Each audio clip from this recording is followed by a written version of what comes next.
खुदा दी याद इसके रिश्ते भी करवाए और अल्लाह ताला दी याद इसनों आंदे सालवान बेटे छोले फकीर फतेह साहब की औलाद ते सारे बिरा मेमन दी औलाद और सादा अपना पुत्र आइंदा इस मौसम रवां ते अपने पुत्र चाहिए दो अल्लाहुम्मा सल्ली अला सय्यिदना मुहम्मद व अला सय्यिदना सल्लल्लाहु अलैहि वसल्लम इंशाअल्लाह बदरिया सा दे दूं भी आवे जी हां जी एक बदरिया सा दे दूं भी आवे गिरा दे इदू तो साईं जिम्मा चालिया ना ये सवाल वो पे आंदा जेड़े करना ये तो सिलेक्शन हो गई ये तो हो गई मोटू हो गई मेहरबानी वुजू करा चा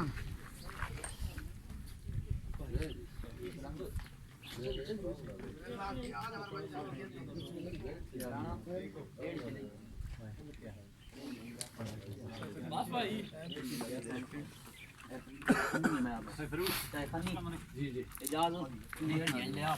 ठीक है जी मैं नड्डा में मोड़ नहीं पूरा आराम एक एक कौन आ